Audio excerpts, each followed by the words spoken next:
right, let's make sure we're live, and we are live. All right, it was I forgot to click the right button, so we actually go live. So no one watched the intro but us. So, anyways, welcome back. This is the first episode in quite some time of Tea and Tops. We had a long summer and a busy summer. Graham's not with us yet. He's hoping to join us in a little bit here as he has some things to do, and hopefully he can join us. But anyways, if anyone had an amazing summer, it would be our friend Glenn here. Glenn got to go to the States for a long, I would say, road trip and visit a lot of places there. But of course, we want to hear about his experience at the National. We were hoping to make it ourselves. Things got mucked up and expensive very quickly. I think we were looking at it was pretty expensive for me too. Yeah. Yeah. I think we were looking at $1,000 flights, and the cheapest hotel room we could find was I think it was like 175 pounds per night, and we were thinking 10 days there. So I was like, I'm already in debt with my collection here. I don't need to go and add to it because I'm pretty sure I would have spent double of that on the cards there. So Glenn, welcome back. Glad to have you back on again. And really looking forward to hearing about your experience at the National. And it's such a big deal. And there's so much things there. What were you expecting? You've been before, right? Correct?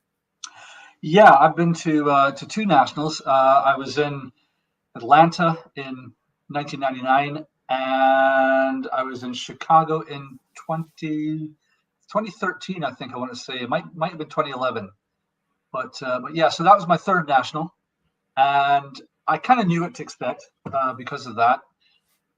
But it's always an amazing experience. I don't think it matters how many times you go. If you are a sports collector at all, this is the Mecca. This is the place to be to pick up anything that you want to get. It's all there, whether it's cards, magazines, pennants, autograph photos, autographs, equipment. The whole gamut of sports collectibles is there, and it's just an incredible experience. Yep. So you went for 3 days, or the full 4 days? I went for the full 5 days. 5 days, the full whack. Yes, the full whack. Full whack. Yes. And believe me, my one of the pieces of advice I was given was to make sure you wear good footwear and take plenty of ibuprofen before you get out on the floor, because it's a concrete floor that you're walking on, and honestly, the exhibition floor is massive. It is absolutely huge. And in my first 2 days there, I did so much walking, but I still hadn't seen every exhibitor in 2 days. It's incredible. You're trying to scout out different places, different exhibitors that you want to pick up stuff from. Some guys do a lot of new graded stuff. Other guys do vintage. You get guys who specialize in baseball, guys who specialize in football, basketball, other things.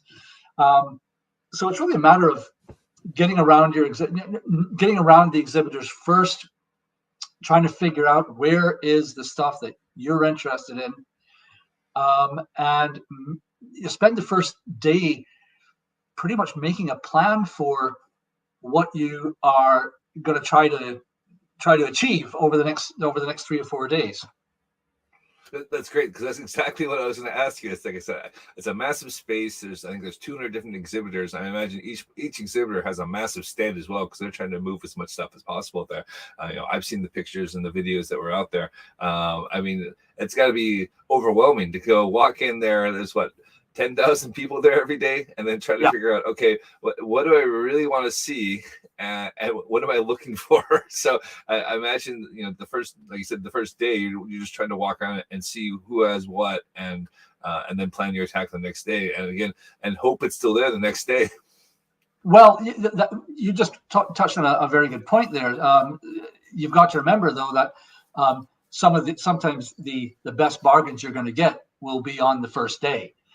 especially if you have like I had an early entry pass, so I was able to get in half an hour before the general public, the general admission um, ticket holders got in, which was great because it gave you just that extra half an hour. Of course, a lot of other people had those passes as well. Most of the people, everybody that bought a VIP pass got in early too. And that first day, although you're scouting out the exhibitors that you might want to go to later in the week, you've got to keep your eye out for the bargains. If you're looking for something specific, first day is going to be the day that you're going to get it, because otherwise, if that card that you want is there and it's cheap, somebody else is going to be looking for it too, and you've got to grab it when you can. So apart from doing the sussing out of the exhibitors, I was actively looking for stuff on that first day, and I've got to say I think I got pretty lucky with a few bits and pieces. Right. Do you want to tell us a couple of the things you got on the first day there? So I'd love to hear about what you were finding. I know you sent me a couple of pictures of things there, and my wallet couldn't afford it at that time. But yeah. Well, you've got to remember that this is the biggest show, biggest sports collector show in the world, and you're going to get everything from 10-cent boxes to the mantle that just sold for what was it, $12.7 million? Yeah, a pocket change for some people. And I can tell you that I can now honestly say that I have held in my hand the most expensive sports card in the world. That mantle was there. It was on display. It was, and the auction house that were auctioning it brought it out of the display to allow people to handle it and get pictures and things like that. So I actually had that $12.7 million card in my hand. There was lots of big guys around me for some reason, but and giant pillows on the floor, right? yeah.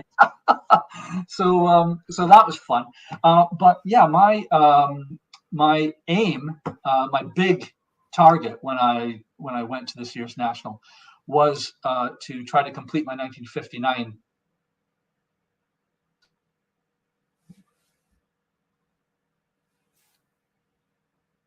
Oh, all right, guys. Well, it looks like we have frozen. Glenn frozen for a second. We'll figure out what's going on there. Maybe the Wi-Fi dropped. Who knows? But we'll get Glenn back here in a second and see what's going on with there. But yeah, Glenn, unfortunately, is frozen with a look on his face, and we'll see what's going on with that there.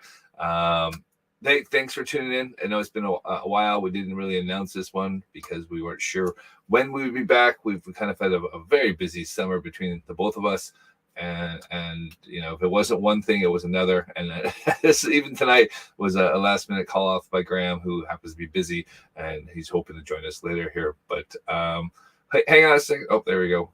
Glenn has dropped out of the window. We'll have him back here in a second. He's just going to click on the link, and we'll get him back on here live. But yeah, so it's a lot of things happen this summer, and we'll cover it next weekend, and we'll talk about what's been going on. Obviously, we've touched on the mantle sale right there, and then that Glenn got to see. And it's been a wild one here. I'm just giving everyone the news while you're gone because I didn't know how long you were going to be there. It's been a wild one for Project 100. And Tops has screwed up things as per usual.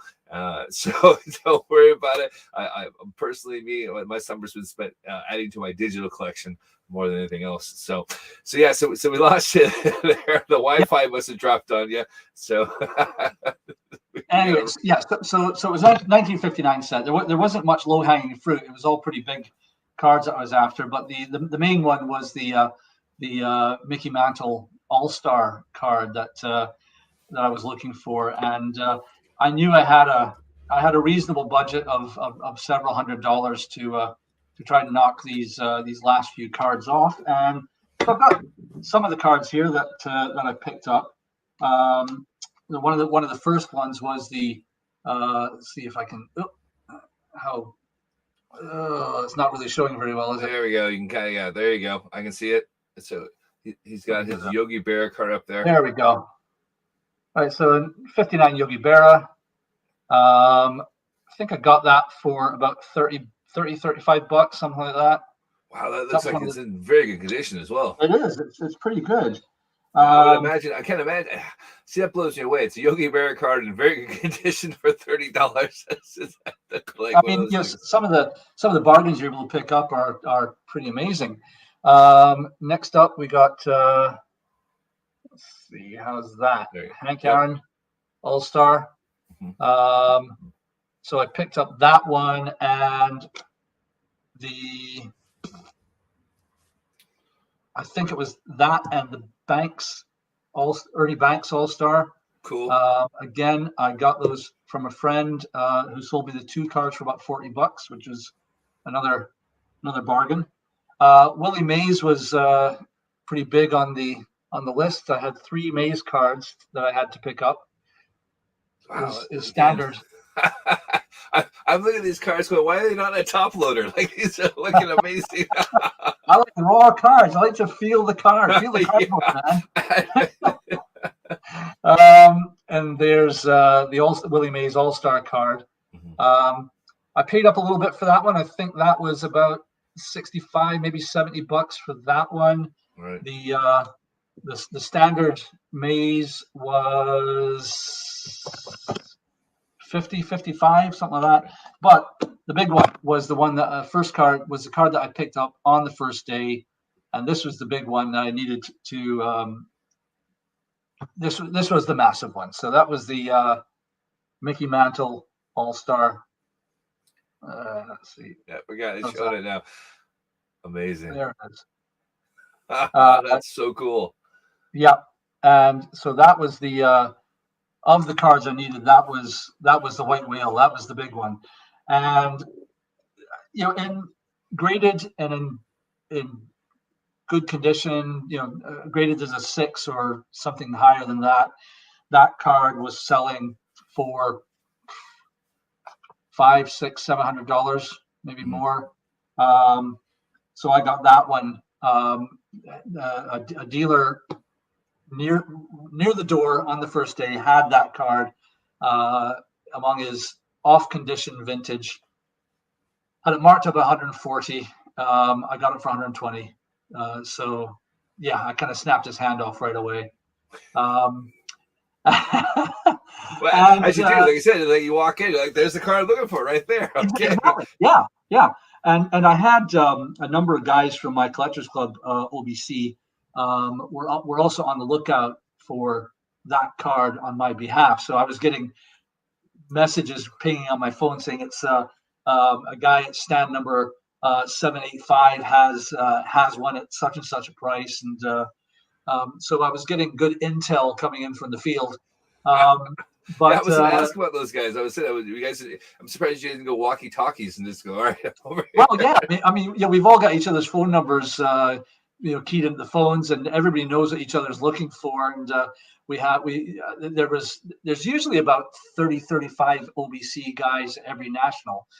This time round, the roster was a bit smaller. There was only about 16 or 17 this time. For some reason, nobody really knows.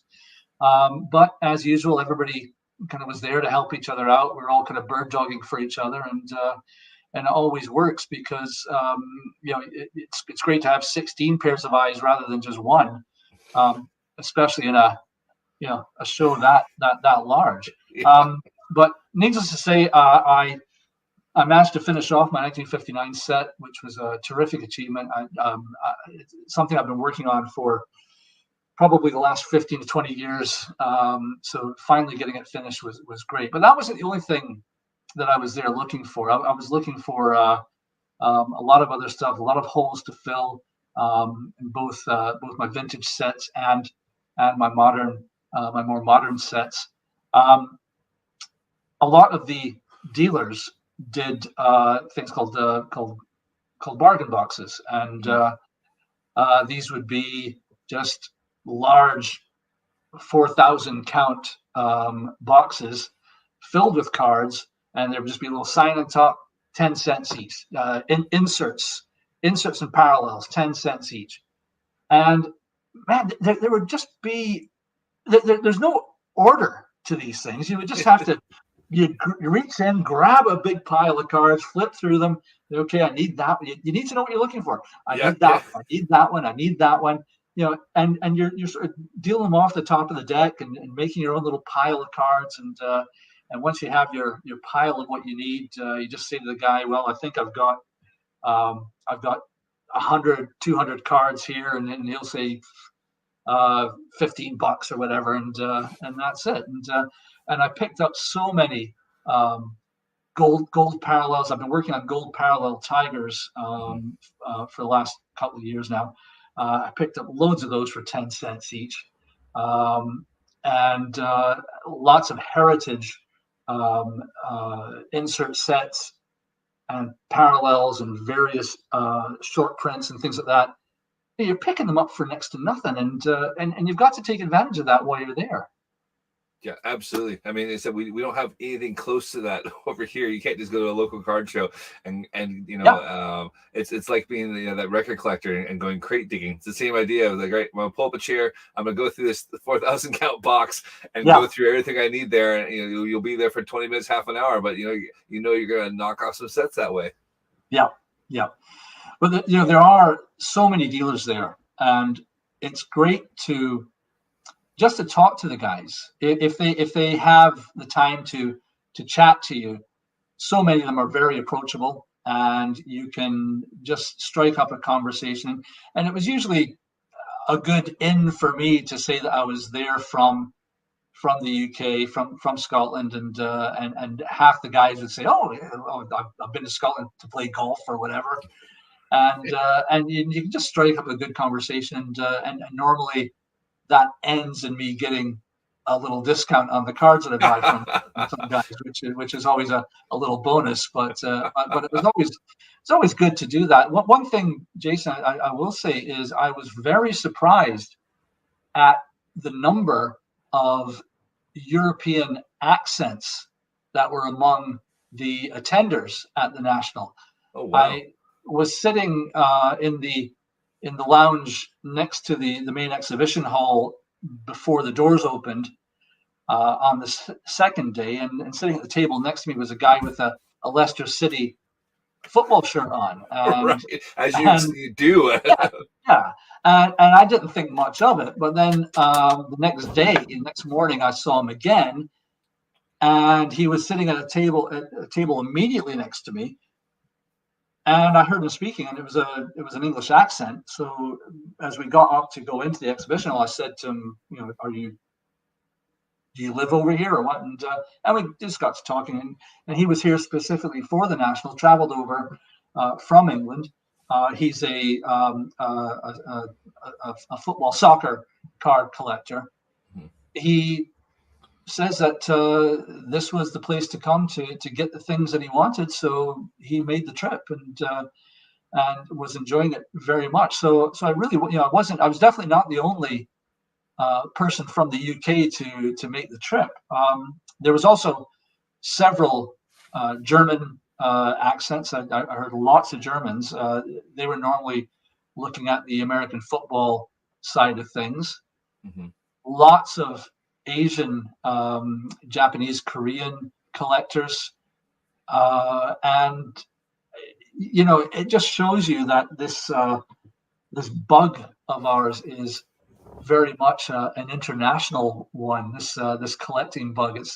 It's gone from being American kids in the 50s and 60s throwing cardboard around to each other to being this huge international phenomenon. And it's well, as you know, it's been picking up here in the UK. We've got such an enthusiastic group of collectors, a small but enthusiastic group of collectors here, and we seem to be moving, getting more and more people interested over here. Yeah, I guess that you probably look at the kind of 90s globalization of sports where they started looking further abroad to appeal, and you can really look at basketball as the big indicator of that. Of we're going to start looking abroad for the best possible talent. So of course the kids are going to be interested in going. Well, yeah, I do want a Dirk Nowitzki card or a Rick Rubio card. I play a weekly pickup game with a bunch of Greek guys, and all they can talk about is all the Greeks that had made it in the NBA for a year or two, and now they have Giannis, and so they're super proud of him. Yeah. Funny enough, there is that card shop north of Athens, and that was the first place in Europe, and now we got the Dave Adams out in the Netherlands, and we'll have to make a road trip out there sometime. I was actually speaking to some of the guys from Dave Adams and mentioned their venture into Holland, and they're very much looking forward to it. They seem to think that there is a good market in Europe, strong enough for them to open, and I wish them luck. I hope it goes very well. Did you happen to go and approach them about it and see that they were at the show? You said, "Hey, look, I'm from the UK, and I hear you guys open up a shop in Europe." I was buying a couple of boxes from their stall, which was, by the way, absolutely massive. They had a huge acreage of display floor, and they were selling. They were selling all boxed product, not individual cards at all. It was just boxes of everything, every sport. The lot was there, so I was just buying some boxes of a few things, and just struck up a conversation with the guys that were there. The other aspects of things that might be familiar to some people. One of the other exhibitors was COMC, who I know a lot of people here. Some people have a love and hate relationship with. Yes. But I can honestly say that they were as pleasant as can be. They were great to talk to. I spoke to them about buying from overseas, and they were very apologetic of the time that things were taking. They know that there was an issue, particularly during the COVID spell, but they do seem to be getting back on the right track. CUMC were taking submissions for sale directly at the National. So I took the opportunity to take about 15 cards over with me to submit for sale. And I was lucky enough in some of the boxes that I bought, I was lucky enough to pull a few pretty good cards that I put in, just submitted them straight in for sale with CUMC as well. Some people said the cards that I pulled that maybe I should have got them graded before I put them in, but the lines at the grading the grading facilities were just too long. It was crazy. So many people were getting cards graded. The grading companies were offering same-day grading at ridiculous prices. It was like $200 right there. Yeah, nuts, absolutely nuts. So if you didn't have, unless you had a card that was going to be worth, doing that, worth paying $200 just to get it graded, it just wasn't worth your time waiting in the line. And yeah, but these are all the things that are on offer when you're there. You can, if you feel you want to get something graded, you can do it. Of course, you also had the autograph signings as well. Mm-hmm. If you had a VIP ticket, every day there was at least 20, 25 Hall of Famers are very, very good players from different sports every day, and it was from all eras, from guys from the 60s right up to modern day, and it was if that's your thing, getting autographs, well, you had to wait in lines there too, but the lines, but everything was very well organized. When you had your VIP ticket, you had a number, and they brought people up to signings by number. So if your Okay. number was within a certain range, you could get in the line between certain hours or certain times. So it was much better organized than past nationals I've been to. Yeah, so it was all fun. But by the end of the day, as I alluded to earlier, your feet were sore, your back was sore, your head was sore, and you may have had a few bargains, but man, your body got beat up trying to get them. Yeah, absolutely. I mean, like you're really kind of standing on your feet for like a good 9 hours a day. You're bent over. You're gonna be tired. I can't imagine. Were concessions there? Could you or did you actually have to leave the building to go get everything? Because it's no concessions were there, and there wasn't a great. There wasn't a great selection of stuff. It was just basically just convention center food. There was a little place that did hot dogs and nachos and stuff like that. So it was pretty basic stuff. But yeah, I mean, you could fuel up. You could, and of course, you're in Atlantic City, so you could get out and straight across the street to whatever you needed. Casinos. Caesars wasn't too far away, and you could go in there and have a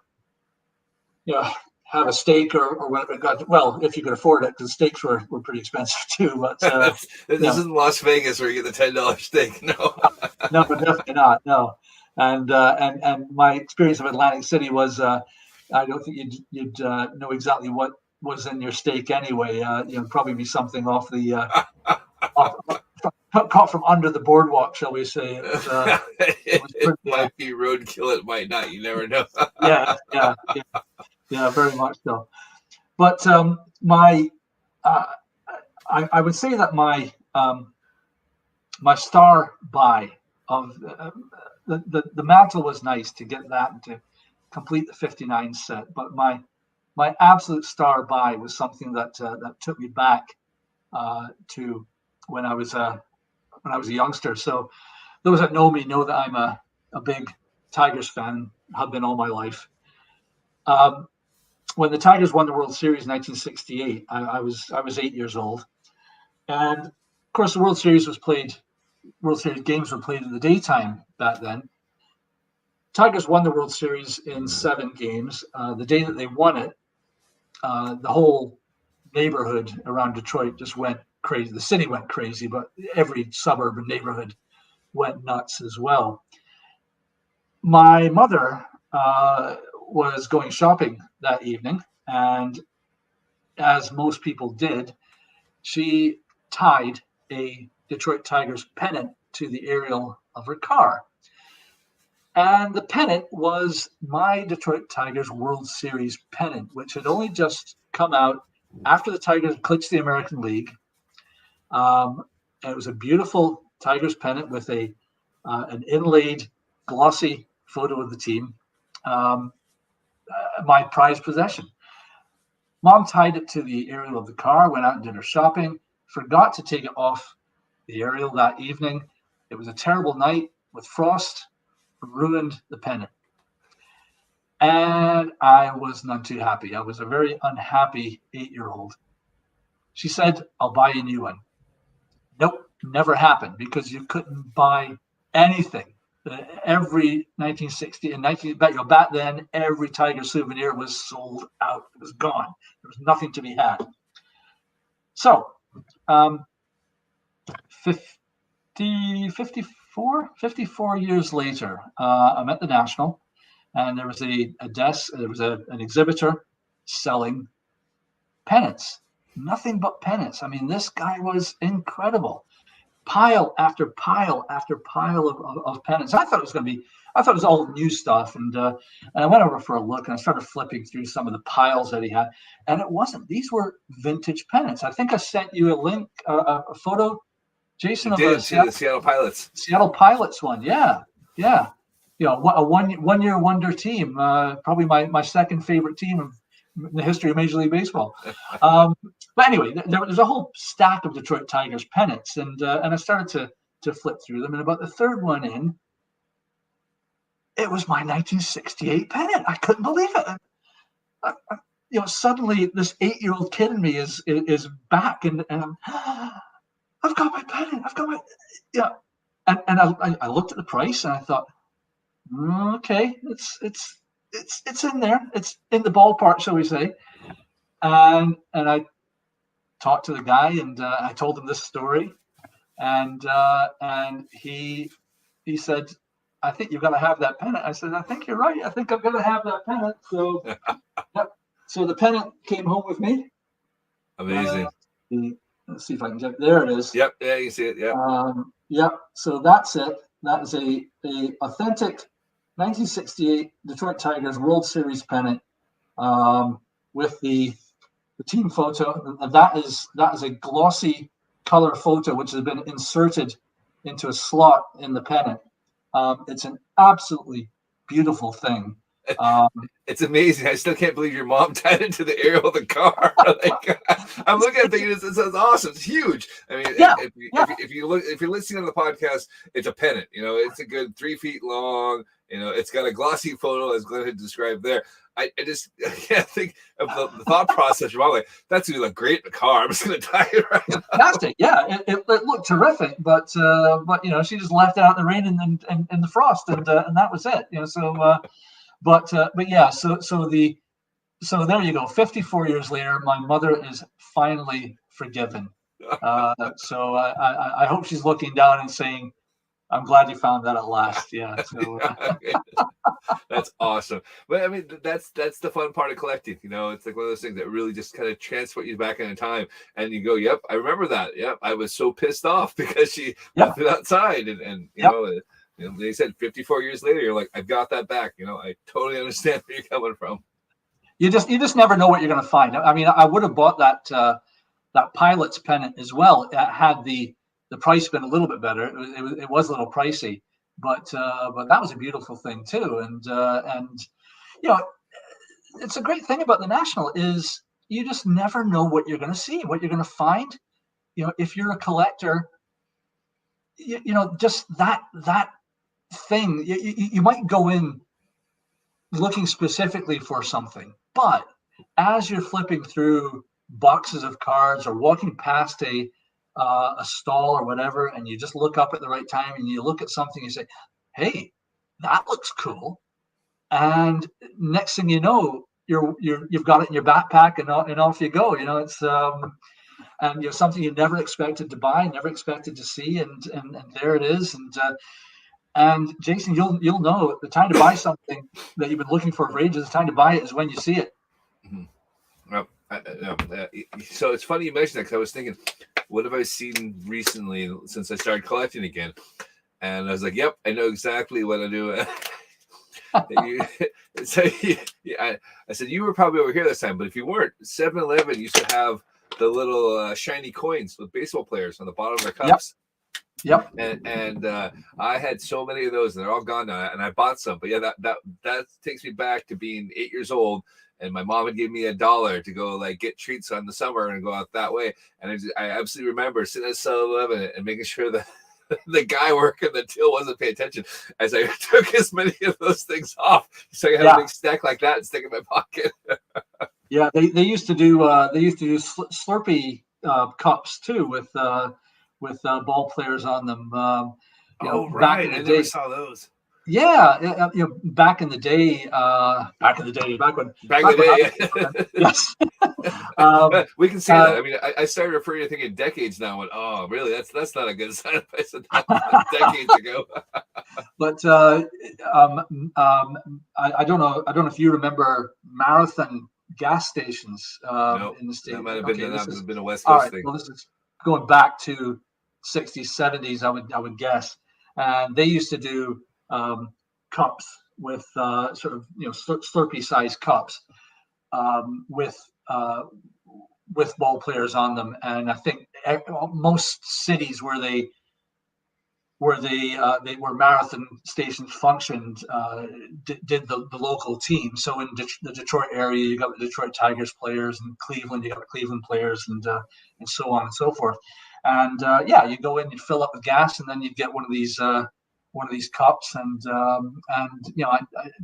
had those when I was a kid, and that's something I've always wanted to try and get back. But and they turn up on eBay quite often, Right. but I've never taken the plunge to go back in and restart that collection. Maybe one day, who knows? Yeah, once you complete all your sets and you have that free time, you go, okay, now what's next? Like, I gotta find something to fill my time up. Yeah. That's there's always something else that's it's always coming up. Well, I was really disappointed that Heritage High for this year was delayed and late in coming out. I was kind of hoping that it might be released while I was at the National, and I think Topps, in their wisdom, and as usual, they have really missed a trick by not timing a release of at least one of their major issues to coincide with the National. You would think that would be a great time to do it. The Topps stand, by the way, was massive. Fanatics had a hefty presence there. So they're already pushing their sort of their ownership of Topps, but Topps as a brand is still there, still going, and their display was as expected, one of the larger displays at the National. They had an interesting leave one, take one wall. Yeah, I was saying the card wall, which is always the card interesting. wall. Yeah, and I was kind of surprised that there was some pretty good stuff there. It was and people were being I don't know if I should be surprised at this, but people were being very honest about it. People were taking a card, and it might be a pretty good one of some sort, but what they were leaving was, if they took a good card, they were leaving a good card too. They weren't taking something and leaving a common scrub. We'll say Shed Long and DJ LeMahieu, because that's always our cards. Yeah. They weren't taking a Shed Long and leaving a DJ LeMahieu. Yeah. It's it was great to see people do that, and they had their usual features like get yourself on a card and all that kind of thing, and kids love that. But one of the great things that they were doing was that they were doing a lot of things for kids, for very young kids, for the sort of under 10s, and it's great to see Topps getting the enthusiasm going among the younger kids, because it seems to me that most of that younger generation, they really are into the graded world, and they're not really into things like set building. They're I might be being a little bit old fashioned here, but to me, a lot of the younger generation are buying cards as a kind of a lottery ticket, trying to find that one big hit, rather than looking at a few packs of cards and saying, hey, there's number 562 card number. I need that one to for my set, or whoever the hell it is, and it's great to see Topps working with these young kids and just trying to get them enthused about collecting and getting it going and keeping it going, because I've got to say that of the people that were attending the National, man, there was a huge number of the older generation there. Mm-hmm. There were so many guys over 50, 60 years old, and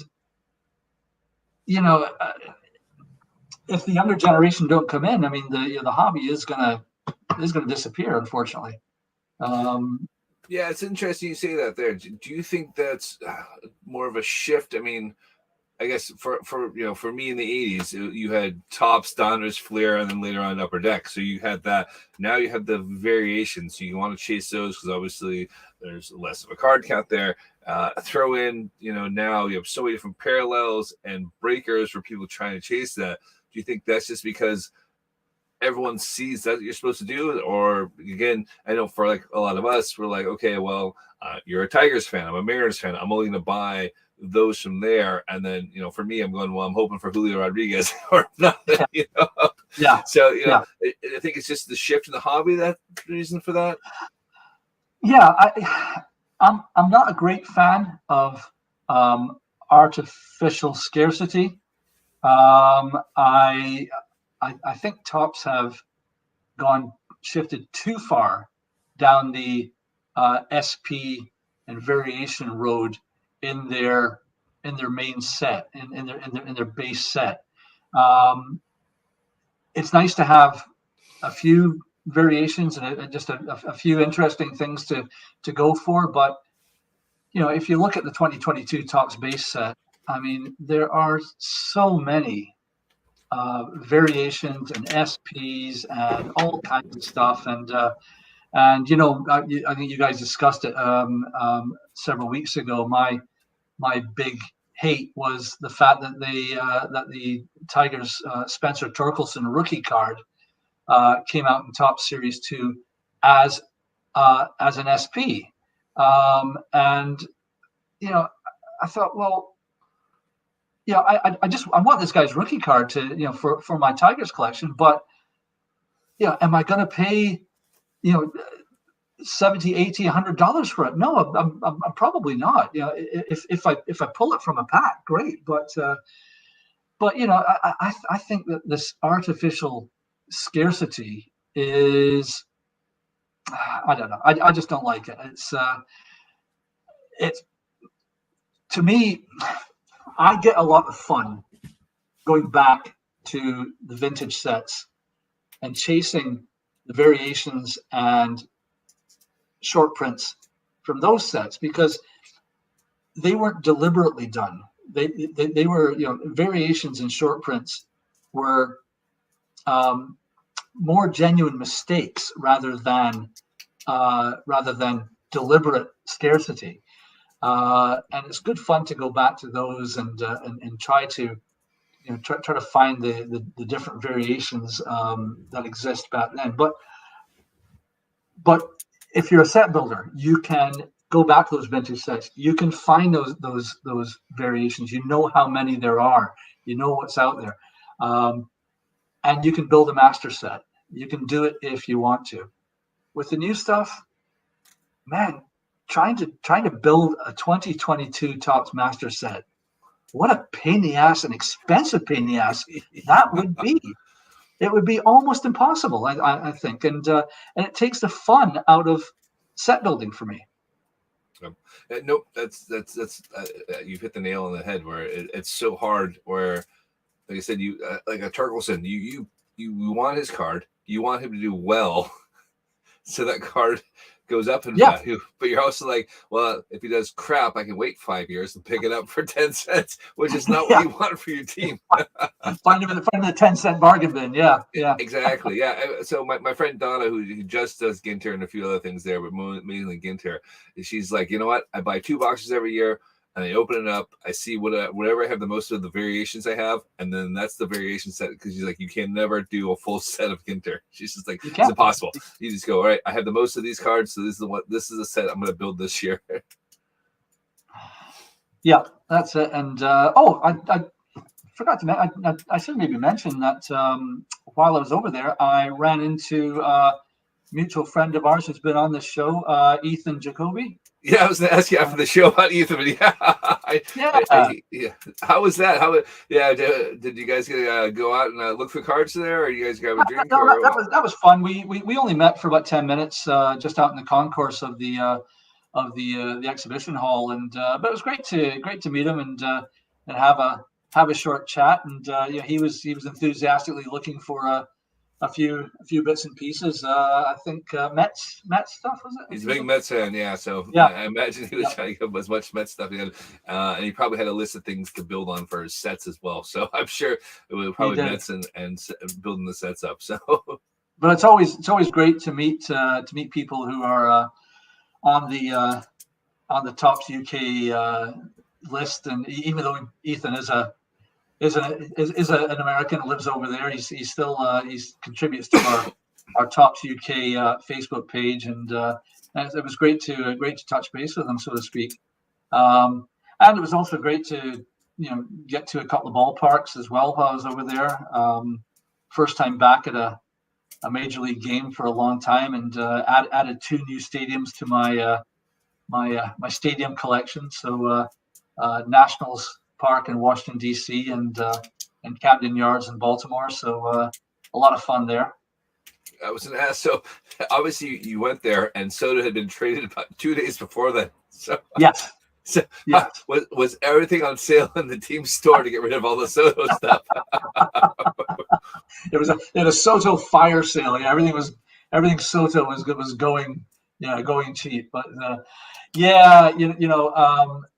lot of Washington fans were pretty down about the whole thing. I was speaking to one of the ushers at the game, who very very nice guy, who managed to move my wife and I from seats in the direct sunlight into a much better area, and we were chatting away for a little while, and he was quite down about the prospects of the team and what they're trying to do. So it looks like they're trying to set things up to sell the team fairly soon. So I think they're trying to get out from under these potentially large and potentially large contracts. They've sold off so many players since they won the World Series a few years ago, and it's just a shadow of the team that it was just 2 years ago. But the Nationals Park was okay. It wasn't the best ballpark I've been to, but it was fun. It was okay. The neighborhood around the ballpark was excellent. They've taken an area which was previously apparently a very poor and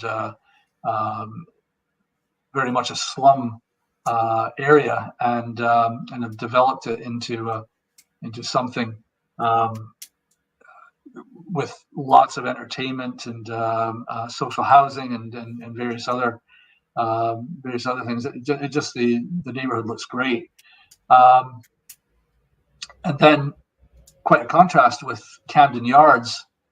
A few days later, Camden Yards, as you mentioned before we went on air, Jason, were celebrating their 30th anniversary. I couldn't get my head around that. I couldn't believe that it's been 30 years since Camden Yards opened. Man, that caught me by surprise. But yeah, because the last stadium before that was the White Sox Stadium, and they were the last generic cookie cutter stadium, and then Camden Yards changed the game. Absolutely changed the game, and you can still see that it still is. It is an amazing ballpark. It is a great ballpark to watch baseball. The atmosphere is terrific. Out beyond right field, you've got that amazing warehouse backdrop, and between the stands and the warehouses, you've got Utah Street, along which is inside the stadium complex. And along there is you've got all the concessions, various concessions, including Boog's Barbecue. Yeah, Boog's out there. Boog Powell, who was a first baseman for the Baltimore Orioles when their great teams of the 1960s and early 70s. And when Boog retired, when Camden Yards opened, Boog got a concession, a barbecue concession, and set himself up and set up Boog's Barbecue. And I had to get something from Boog's Barbecue. And fortunately, I went for a small roast beef barbecue barbecue sandwich. And damn, I'm glad I went for the small thing, because this sandwich was the size of my head. I simply could not figure out how to get my mouth around this thing. It took a bit of doing, but I got there, and it was a terrific experience. It was ballpark food at its finest. I did I did get a heads up on a particular delicacy that they sold at Camden Yards, and I asked for it, but was told that they no longer do it, and I was so disappointed. And what it was um, bacon on a stick dipped in maple syrup, Right. and various spices and things on it. And oh man, that sounded good. So it was this kind of crystallized bacon and maple sort of thing. And um, I think it was probably causing too many heart attacks. So They can't afford to pay the doctors of the stadium enough to keep people out there. But Camden Yards is definitely an amazing place to watch baseball. If any of you guys out there are ever in the vicinity of Baltimore, take the opportunity to go, and it doesn't matter where you're sitting. You can walk around the whole stadium. You can follow the concourse all the way around the whole stadium out to their Monuments Park out in center field. You can go stand out in right field. There's no seats out in right field. It's a standing only area, and you can just walk right in there and just stand there and take it in. And I think they do $10 bleacher seats in center field most nights. So yeah, you can just pay $10 if you're if you feel so inclined, and get in and get the full Camden Yards experience. But it's definitely something to go to and to enjoy. Yeah, absolutely, and of course, if you pay those $10 there, you can always try to sneak into better seats. Yeah. just wait a few innings, you'll be fine. That's the trick of the trade there. I know I did that many times as a youngster. Well, we had we had a rain delay in our game that I was there, and huge thunderstorms. So the rain delay for about an hour and a half, and after it, so many people left that the ballpark announcer said, told the 1,000 or so people that was left that you can just go and sit anywhere you want. So Maureen and I made our way down to the box seats behind home plate, and they were good to their word. We walked right in and just found a nice seat and watched the last 4 innings of the game, in primo seats. It was fantastic. And it's one of those things that, and I've sat behind home plate a few times there because, again, as you say, you only go home so often, and catching a game is a real rarity there. You really can see the difference when a guy is throwing 100 miles per hour behind, yeah. or a breaking pitch, and see, wow, that looks like it breaks a lot on TV. It really breaks a lot when you see it in person. Yeah, when you see Major League pitching up close like that, wow, what a difference it makes! It's incredible. You honestly, you have no idea watching it on TV. It's you think you think you have a good idea of what they're doing and the speed that they're delivering at, but holy crap, when you're there at field level watching it happen, yeah, it's a different ball game. It really is. And you don't get that pop of the glove and all that. I mean, like, it's just such a different level. So even the way the ball sounds off the bat is it's such a baseball sound. To guys like you and me have been watching baseball since we've been kids. It's such a familiar sound, that crack of the ball off the bat, and you just know when it's gonna go. When somebody hits a home run, right off the bat that it's out of the park. And it just has that little bit of a different sound, and it's great. And Major League Baseball is it's so much fun. It really it's the game has changed so much in the last 20-25 years, but man, you can't beat a day at the ballpark. It is fantastic. Yes, and I absolutely agree. it's the experience there, the crowd, the noise. You just can't do it, And like I said, if you can treat yourself to good seats, absolutely do it once in your lifetime, because it's just being that close to see what they can do and seeing how big the guys are. Because even you don't realize how huge the guys are. You see them in person and go, "That's a big dude. That's a real big dude." Yeah. These guys are built. Yeah, these guys are solid. And some of them are more solid than others. Daniel Vogelbach, yes, he's a former Mariner. Yeah, So. yeah, he's a pretty. He looks like he's experienced Boog's barbecue a little bit. Perhaps more than he should. He's a throwback to John Kruk era. Come on, let's go there. Definitely, yeah, without a doubt. I'm sure he must be one of Crucky's favorite players, without a doubt. Yeah, we cut an Oakland game.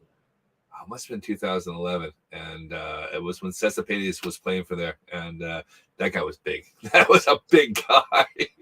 we had him in Detroit for a short time too. Yeah. So, but yes, cool. All right, we're gonna wrap this up here, but I'm gonna ask you one more question. So, if you're thinking about going to the National next year, and I'm hoping I can, I don't know, I might be stuck in Seattle after the All-Star game, so it's a tough one for me. But any advice to maybe people that are thinking about going on pre-booking, what to expect? We've talked about that, but what to look for, or just to gather it all in. Yeah, tickets are the first thing. VIP tickets are your window to the world as far as the National is concerned. They sell out very, very quickly. So if you're going to go for a VIP ticket, you need to make sure you need to keep an eye on when they're going to go on sale. Just keep an eye on the date. Make sure that you get in early and get one as soon as possible. Sorry, I beg your pardon. It's a super VIP ticket. Super VIP is the one to go for. That gets you in. It gets you into the exhibition hall early every day. Gives you all kinds of extras. A welcome pack, gets you lots of free autographs, various other things. You've got super VIP, you've got VIP, and you've got 5-day early entry. Those are your 3 levels of tickets. I just went for the 5-day early entry. That did fine for me. I didn't want all the other extras and that. So, but if that's what you're looking for, if you're looking for autographs, if you're looking for the complete package and the ability to get in early and a few other extras, super VIP is where you want to be. Keep an eye out, get them early. Next thing is accommodation. Wherever it is, accommodation is going to be pretty pricey. My advice is to look for something out of the ordinary. Don't go for your standard big hotels. Airbnb is a great way to go, especially if you have if you're there with 2 or 3 other people. You should be able to find something within striking distance of the exhibition hall. Next year's National is in Chicago. I know that when I was there in Chicago in 2013, there was a hotel about 5 miles from the exhibition center that was very good, reasonably priced, and did a shuttle bus service to the nearest metro station, which was right next to the exhibition hall. Ooh, right, okay.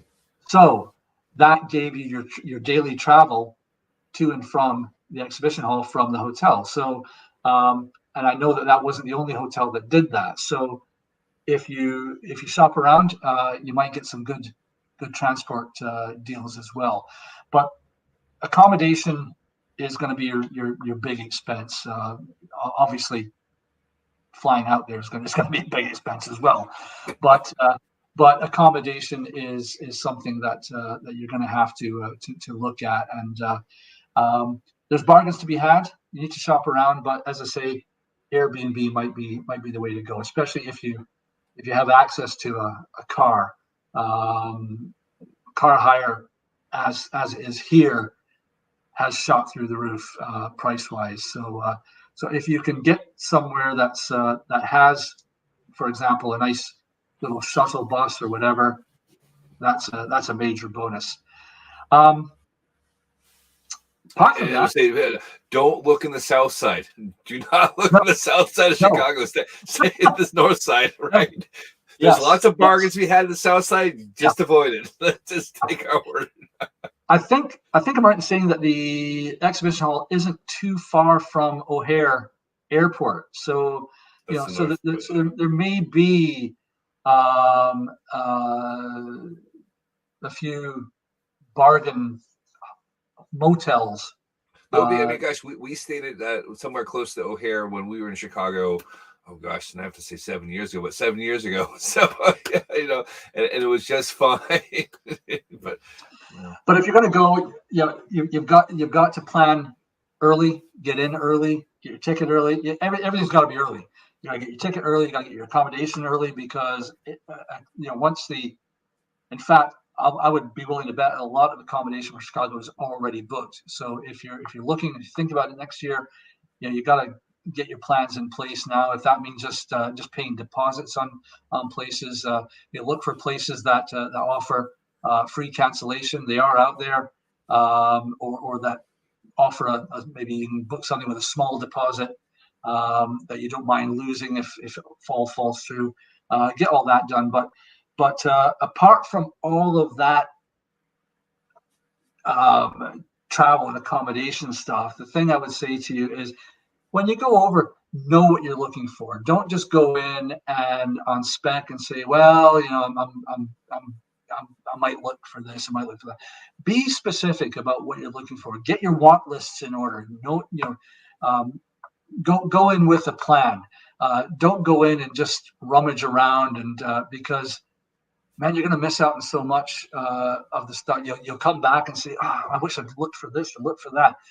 Get those plans in place before you go. Make sure you have a good, clear idea of a few goals that you want to hit. Get your want lists sorted out. Get onto trading card database and create want lists there. Do whatever you need to do, but make sure that you know what you're looking for, and and at the end of each day, whatever you found, take it off your list so you don't buy it a second time. And just have fun and take it all in. And it's for a sports collector, it's the experience of a lifetime. And I would encourage anybody that has the wherewithal to do it at least once because it is so much fun. It really is. great. Thanks for all that advice, Glenn. All right, that's us for tonight. Graham could not make it. He had to go to the grocery store and do shopping for the kids. So I got a message halfway through the show there.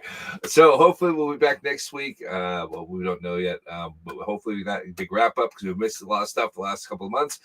Glenn, just stick around. We'll have a chat after this is done. But we hope to see you guys next week, and we'll talk to you guys soon. Take care. See you guys.